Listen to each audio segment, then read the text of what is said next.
मूर्खମାନଙ୍କ सहित जुक्ति करुवा लोक बुद्धिमान होई न थाए।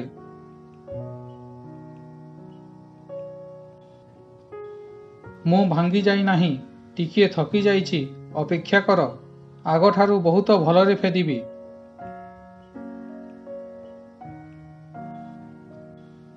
जीवन गोटे थर मिले, यह भूल अटे।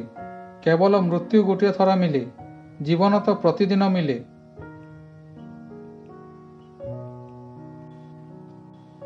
जो लोक निजर भूल को मानि न थांती सेमाने तुमको निजर किपरि मानिबे।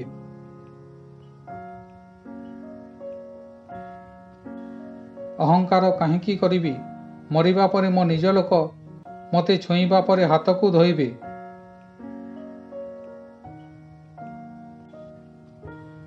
आजि कालीर लोक अधिकार मागिबा पाई आसुछंती, संपर्क बांधिबा पाई नुहे।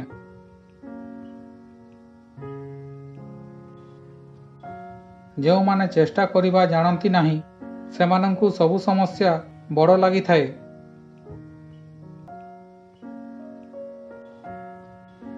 मु अपेक्षा करिछि जीवनर शेष समय को। शुणिछि जीवनर शेष समय रे सबु किछि ठीक हो जाए।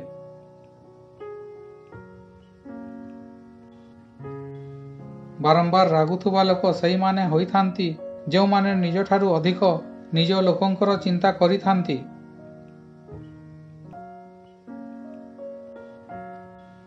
जीवन अछि तो सहज किपरि हेबो ओ सहज हेबो तो ताहा जीवन किपरि हेबो।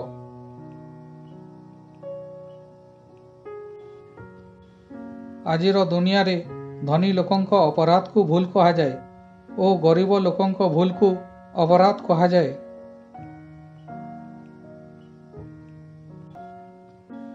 शरीर जलरे पवित्र होई थाए, मन सत्य रे, बुद्धि ज्ञान रे ओ आत्मा धर्म रे पवित्र होई थाए।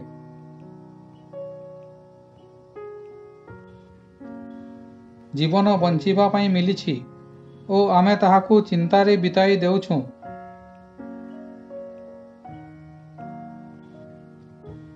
जीवन रे केबे निराश हुअंतु नाही, काहेकि ना आसीबाकू थिबा समय तुम पाई कौन आनिबो ताहा केही जानि नाहंती।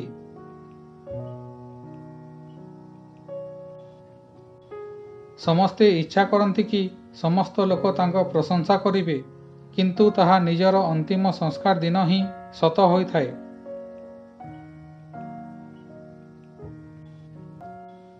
दुनियार सबुठारु कठिन काम हैला मनीष को चिन्हिबा।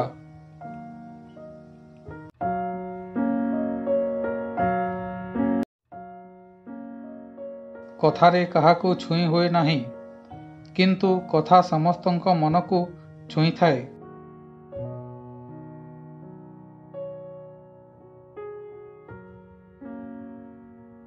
संपर्क रे गोटिए कथा सबुबेले मने रखिथिबो, भूल तुमर हेउ किंबा मोर, संपर्क आमर होई थाए। 7टी जिनिसर केबे अभियोग करिवो नाही।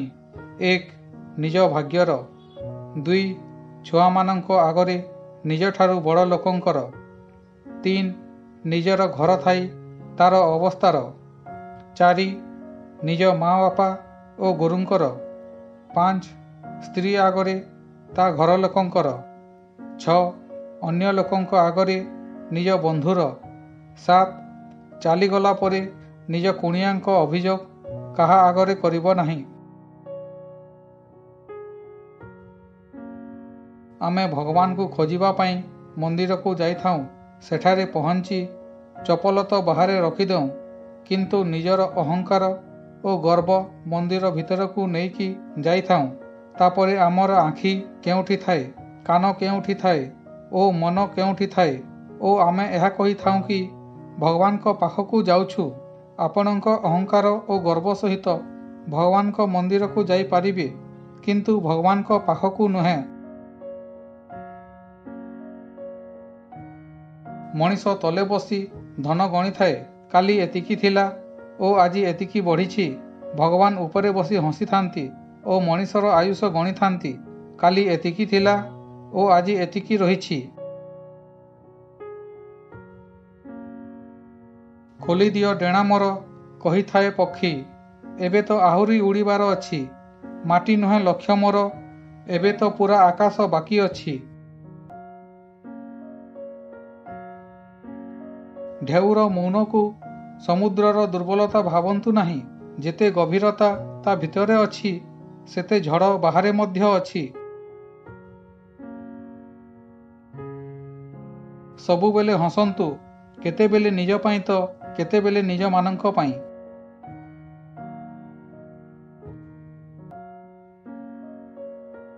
ହଜାରେ ଭୁଲ ପରେ ମଧ୍ୟ ଆପଣ ନିଜକୁ ଭଲ ପାଇଥାନ୍ତି। ଅନ୍ୟର ଗୋଟିଏ ଭୁଲ ପାଇଁ କାହିଁକି ତାକୁ ଘୃଣା କରନ୍ତି? ଲୋକଙ୍କୁ ଯେତେ ସମ୍ଭବ ସମ୍ମାନ ଦିଅ, ଏଥିପାଇଁ ନୁହେଁ କି ସେଇଟା ସେମାନଙ୍କ ଅଧିକାର ଅଟେ, ପରନ୍ତୁ ଏଥିପାଇଁ କି ଏହା ଆପଣଙ୍କ ସଂସ୍କାର ଅଟେ। ଯିଏ ତୁମକୁ ସତରେ ପାଇବାକୁ ଚାହିଁବ, ସେ ତୁମଠାରୁ କିଛି ଇଚ୍ଛା କରିବ ନାହିଁ।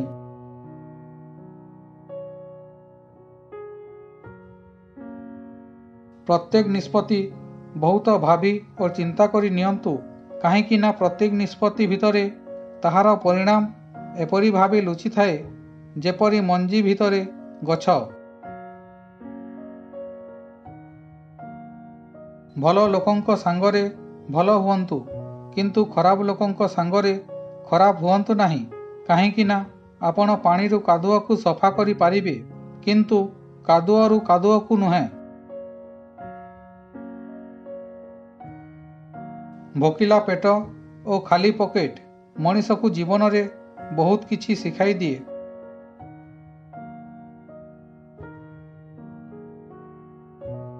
ଯେଉଁ ମଣିଷର ବୁଦ୍ଧି ଯେତେ କମ୍ ଥାଏ, ସେହି ମଣିଷ ସେତିକି ଅଧିକ କଥା କହିଥାଏ।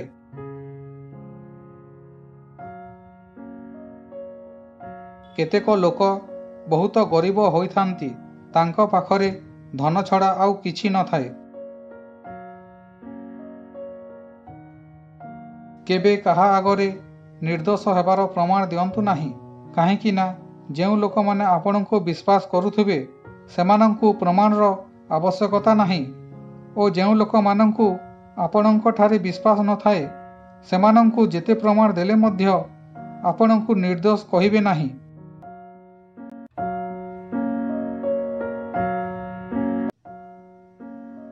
ମୁଁ କାହାଠାରୁ ଭଲ କରିବି କ'ଣ ଫରକ ପଡ଼େ, କିନ୍ତୁ ମୁଁ କାହା ପାଇଁ ଭଲ କରିବି ବହୁତ ଫରକ ପଡ଼ିଥାଏ।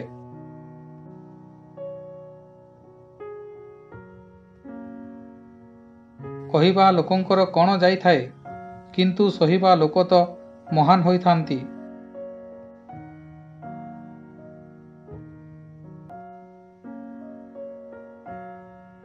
ଜୀବନର ସ୍ୱପ୍ନ ବି ଅଜବ ହୋଇଥାଏ। ଗରିବମାନଙ୍କୁ ସେହି ମହଲର ସ୍ୱପ୍ନ ଆସିଥାଏ, ଯେଉଁଠାରେ ଧନୀମାନଙ୍କୁ ନିଦ ଆସିନଥାଏ।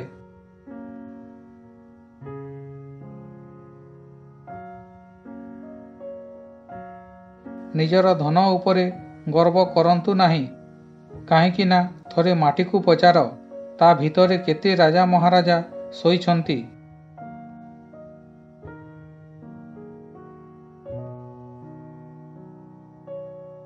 ସମୁଦ୍ରକୁ ବହୁତ ଅହଙ୍କାର ଥିଲା, ମୁଁ ସମସ୍ତଙ୍କୁ ବୁଡ଼ାଇ ପାରିବି।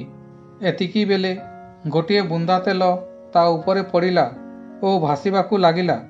ଏହା ଦେଖି ସମୁଦ୍ରର ଗର୍ବ ଓ ଅହଙ୍କାର ଭାଙ୍ଗିଗଲା।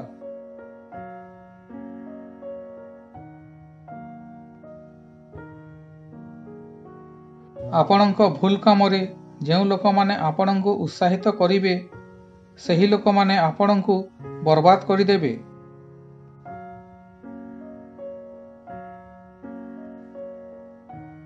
ବର୍ଷାର ପାଣି ଓ ଆଖିର ଲୁହର ଅନୁଭବ ସେମାନେ ଜାଣିଥାନ୍ତି, ଯେଉଁମାନଙ୍କ ଘର ମାଟିର ହୋଇଥାଏ।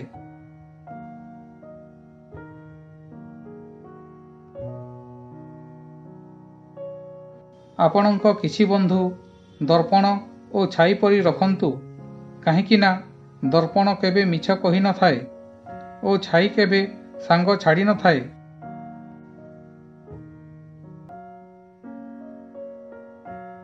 ସବୁଠାରୁ ଅଧିକ ସ୍ୱପ୍ନ ସେହି କଥା ଭାଙ୍ଗିଛି କି ଲୋକେ କ'ଣ କହିବେ?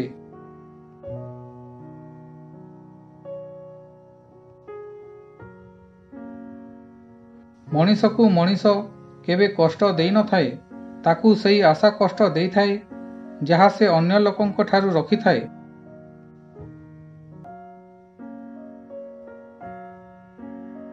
କୌଣସି ଲୋକ ଏତେ ଧନୀ ହୋଇନଥାଏ ଯିଏକି ବିତିଯାଇଥିବା ସମୟକୁ କିଣିପାରିବ ଓ କୌଣସି ଲୋକ ଏତେ ଗରିବ ମଧ୍ୟ ହୋଇନଥାଏ ଯିଏକି ତା ଆସିବାକୁ ଥିବା ସମୟକୁ ପରିବର୍ତ୍ତନ କରିନପାରିବ। ଆପଣଙ୍କ ପ୍ରଶଂସା କରୁଥିବା ଲୋକ ଆପଣଙ୍କୁ ଚିହ୍ନି ପାରନ୍ତି, କିନ୍ତୁ ଆପଣଙ୍କ ପାଇଁ ଚିନ୍ତା କରୁଥିବା ଲୋକଙ୍କୁ ଆପଣଙ୍କୁ ହିଁ ଚିହ୍ନିବାକୁ ପଡ଼ିବ।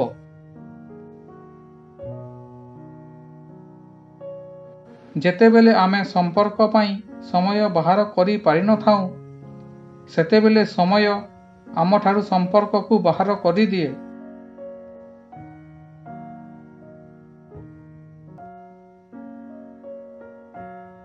ଜଣେ ଲୋକ ଗୋଟିଏ ମହାତ୍ମାଙ୍କୁ ପଚାରିଲେ, ଖୁସିରେ ରହିବାର ସବୁଠାରୁ ଭଲ ଦିନ କ'ଣ? ମହାତ୍ମାଟି କହିଲେ, ମୃତ୍ୟୁର ଗୋଟେ ଦିନ ଆଗରୁ। ଲୋକଟି ପଚାରିଲେ, କିନ୍ତୁ ମୃତ୍ୟୁର କୌଣସି ଦିନ ଠିକ୍ ନାହିଁ। ମହାତ୍ମାଟି କହିଲେ, ଜୀବନର ପ୍ରତ୍ୟେକ ଦିନ ଶେଷ ଦିନ ଭାବିନିଅ।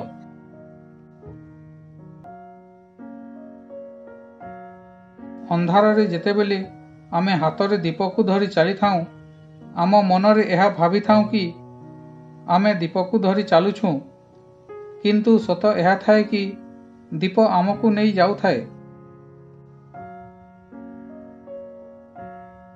ଦୁଇଟି ଜିନିଷ ଗଣିବା ଛାଡ଼ିଦିଅ, ନିଜର ଦୁଃଖ ଓ ଅନ୍ୟର ସୁଖ। ଦେଖିବ ଜୀବନ ବଞ୍ଚିବା କେତେ ସହଜ ହୋଇଯିବ।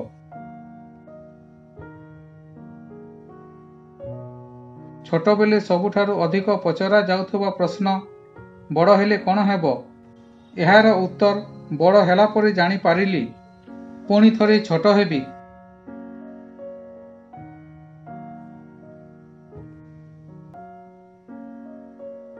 ଆଜିର ଭିଡ଼ିଓଟି କିପରି ଲାଗିଲା କମେଣ୍ଟ କରନ୍ତୁ। ଭଲ ଲାଗିଥିଲେ ଲାଇକ୍ ସେୟାର କରନ୍ତୁ। ପ୍ରଥମ ଥର ଦେଖୁଥିଲେ ସବସ୍କ୍ରାଇବ୍ କରି ବେଲ୍ ଘଣ୍ଟିକୁ ଅଲ୍ କରନ୍ତୁ। ପୁଣି ଦେଖା ହେବ ଆଉ ଏକ ଭିଡ଼ିଓ ସହିତ। ଧନ୍ୟବାଦ।